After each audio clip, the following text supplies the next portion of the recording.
Eder. Mech. Pallister. Parto da due cose che Claudio Sterpin mi ha detto e scritto in prima persona. La prima è nei suoi SMS del 9 luglio 2023 e del 27 ottobre.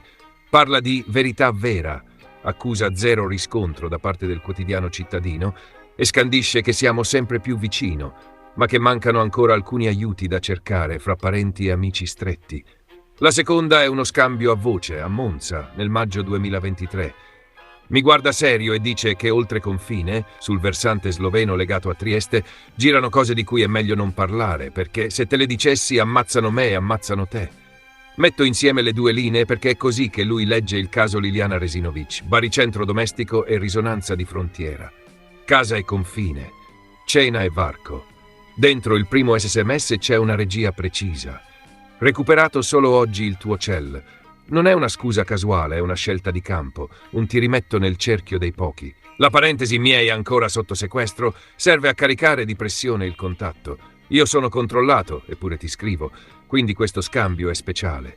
Quando aggiunge come noi e pochi altri, persegui la verità vera, costruisce un noi identitario e selettivo. Pochi, minoritari, contrapposti a un sistema che, nella sua percezione, isola e sterilizza. E poi indirizza i canali, non il giornale cittadino, che dice ha dato zero riscontro, a un evento che presume tu conosca, ma Ring di Tele4, la TV locale. È un invito esplicito a spostare la conversazione su terreni che ritiene non ostili. In pratica non ti chiede soltanto di informarti, ti arruola. Non verifica, ma commenta dove la sua narrazione trova spazio. Non cerca altrove, ma parla qui. Sottotesto: io sono sotto pressione, loro tacciono, noi due dobbiamo tenerci stretti e usarci canali fidati. Il secondo SMS è più corto e più rivelatore. Sempre più vicino, è un metronomo emotivo, ti mette dentro un conto alla rovescia, ma il cuore è in quelle virgolette attorno ad aiuti. Non scrive complici, non scrive corresponsabili, sceglie un eufemismo che copre un ventaglio di microazioni. Dice che questi aiuti vanno ricercati fra parenti e amici più stretti e o privati. Tripla stretta semantica, parentele, amicizie intime, sfere private. È la sua mappa. Il tassello mancante non è un passante sconosciuto, non è un terzo uomo calato dal nulla, ma qualcuno attaccato alla casa, alla tavola, al garage. Nella sua testa, e lo ribadisce implicitamente, Sebastiano non sarebbe rimasto solo. Qualcuno molto vicino avrebbe attenuato, schermato, coperto, un passaggio in auto dato come se niente fosse, un oggetto custodito per 2 giorni, una chiave condivisa, una frase ripetuta identica a sostegno di un orario, un telefono prestato per un accesso, una chat effimera dove dirsi l'indicibile e poi cancellare. È la grammatica della pista casa cena, non manovalanza da film, ma favori di prossimità minimi e decisivi. Letti così, i 2 SMS non sono un semplice aggiornamento, sono la sceneggiatura di come Sterpin vorrebbe che si guardasse il caso. Prima crea l'alleanza, noi pochi, verità vera, stampa che tace, TV locale che parla, e poi restringe il campo fino al nucleo, la cerchia affettiva attorno a Sebastiano. Quando scrive aiuti, sta indicando proprio lì. Non lancia un atto d'accusa giuridica, ti consegna una bussola investigativa. E il fatto che scelga l'eufemismo dice più del vocabolo crudo. Non vuole darti un'etichetta, vuole darti un metodo. Guarda al tavolo di casa, ai 10 minuti di scale, ai lavaggi troppo solerti, ai racconti fotocopia, alle assenze telefoniche perfette nei minuti chiave. È in quell'area che, secondo lui, la verità è sempre più vicina. La nota sul confine messa sul tavolo a Monza è il perché del suo tono. Trieste e Slovenia nella sua percezione non sono solo geografia, sono un cambio di codici.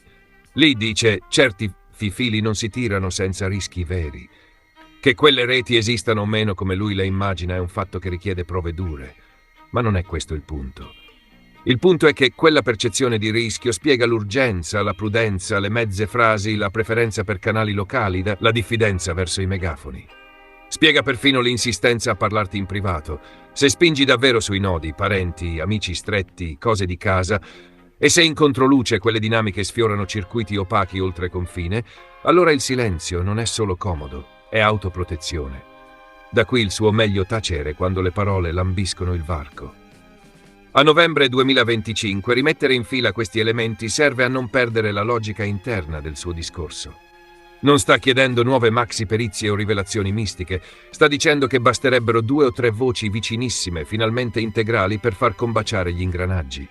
Che gli aiuti non sono eroi o mostri, ma abitudini, lealismi, automatismi domestici, coperture nate per non mettere nei guai chi si ama. Che l'attenzione va ai tragitti micro tra salotto, cucina, box, agli oggetti che scompaiono e riappaiono puliti, agli orari che si incastrano troppo bene, ai dispositivi che tacciono esattamente quando devono, alle storie che si propagano identiche da bocche diverse nella stessa famiglia. E che, se davvero esistono innesti oltre confine, l'unico modo per maneggiarli è con fatti verificabili. Varchi, telecamere, transiti, pagamenti, non allusioni. Questa è la sostanza, senza fronzoli né titoletti. I messaggi di Sterpin non sono appunti sparsi, ma un doppio binario coerente. Primo, creare un perimetro di fiducia ristretto, contrapposto al rumore. Secondo, spingere dentro quel perimetro, tra parenti e amici strettissimi, alla ricerca di aiuti che hanno la forma di gesti piccoli e conseguenze enormi. Tutto il resto, polemiche, risonanze, distrazioni, è per lui scenografia. La trama è lì, casa, cena, cerchia, e appena oltre la linea il confine che rende ogni parola più pesante.